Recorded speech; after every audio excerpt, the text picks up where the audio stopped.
Assalamualaikum warahmatullahi wabarakatuh. Bismillahirrahmanirrahim.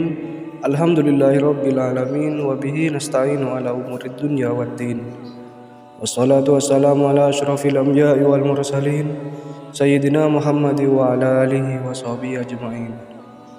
Rabbi shrah li sadri wa yassir li amri wahlul 'uqdatam min lisani yafqahu qawli, amma ba'du. Sahabat beriman yang dirahmati Allah, syukur alhamdulillah kita masih bisa berjumpa lagi di channel Berkah 3 Menit dalam keadaan sehat walafiat.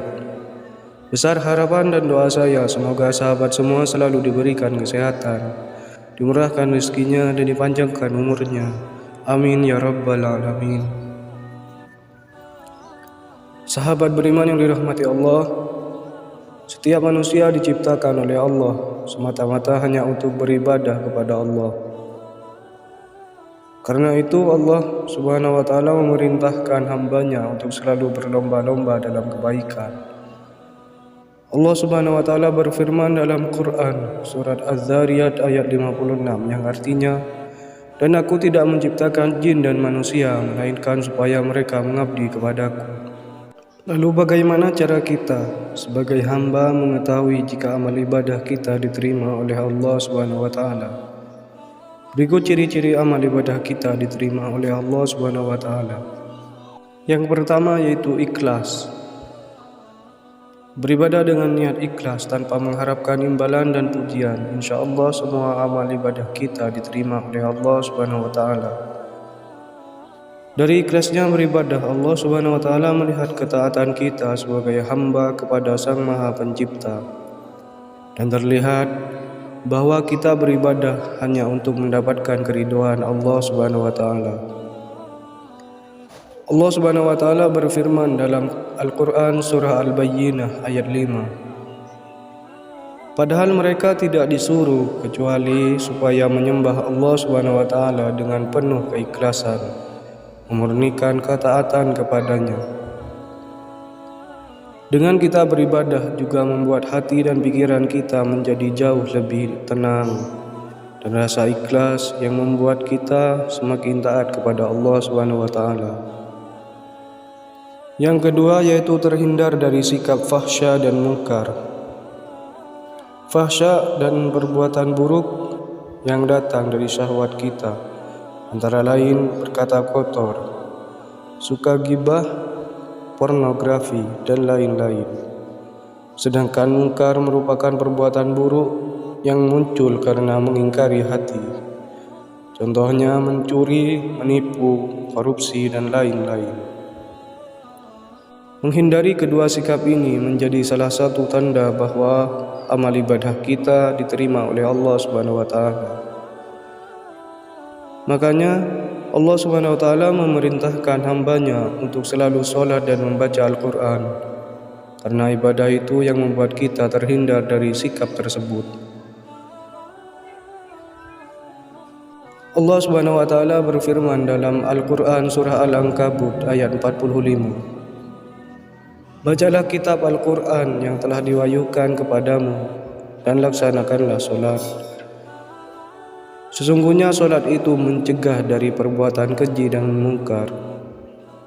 Dan ketahuilah, mengingat Allah, solat itu lebih besar keutamaannya dari ibadah yang lain. Allah mengetahui apa yang kamu kerjakan. Yang ketiga yaitu mengajak kepada kebaikan. Sahabat beriman yang dirahmati Allah, manusia bukanlah makhluk yang sempurna. Manusia juga pernah melakukan kesalahan, baik itu disengaja maupun tidak. Saling mengingatkan juga tugas seorang muslim terhadap muslim yang lain. Mengingatkan sama saja dengan kita membantu orang lain untuk kembali kepada kebaikan. Seperti hadis yang diriwayatkan Muslim yang berbunyi, barang siapa yang menunjukkan kepada kebaikan, maka dia akan mendapatkan pahala seperti pahala orang yang mengerjakannya.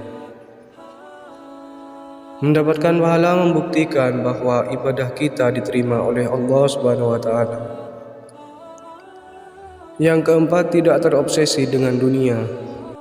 Dalam Al-Quran surah Al-Qasas ayat 77 diterangkan, dan carilah pahala negeri akhirat dengan apa yang telah dianugerahkan Allah Subhanahu wa taala kepadamu. Tetapi janganlah kamu lupakan bagianmu di dunia dan berbuat baiklah kepada orang lain, sebagaimana Allah Subhanahu wa taala telah berbuat baik kepadamu. Dan janganlah kamu berbuat kerusakan di bumi.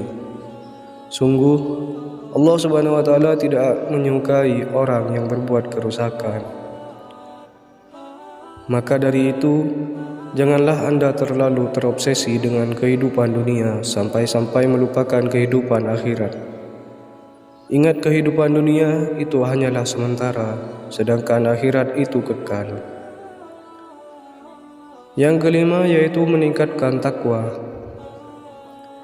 Ciri-ciri lainnya ialah seseorang yang senantiasa selalu meningkatkan ketakwaannya, seperti memperbanyak ibadah dan sunnah-sunnah yang lainnya. Contoh, sholat tahajud, witir, puasa Senin Kamis, dan lain-lain. Semakin meningkatnya ketakwaan kita kepada Allah Subhanahu wa taala, akan semakin besar peluang ibadah kita diterima oleh Allah Subhanahu wa taala. Yang keenam yaitu munculnya sifat baik dalam diri dan selalu mengintrospeksi diri. Ciri yang terakhir, tumbuhnya sifat baik dan selalu introspeksi diri, selalu membantu menolong orang lain, bersedekah dan lain-lain. Menjadi timbulnya hal itu dalam diri kita. Selain itu juga bisa mengintrospeksi diri dan mau merubah menjadi lebih baik. Demikian ciri-ciri ibadah yang diterima oleh Allah Subhanahu wa taala. Semoga kita selalu menjadi manusia yang selalu diberikan hidayah oleh Allah Subhanahu wa taala dan termaksud dari ciri-ciri di atas. Amin ya rabbal alamin. Sahabat beriman yang dirahmati Allah, demikian kajian Islam yang dapat saya sampaikan pada kesempatan kali ini. Semoga dapat bermanfaat bagi kita semua.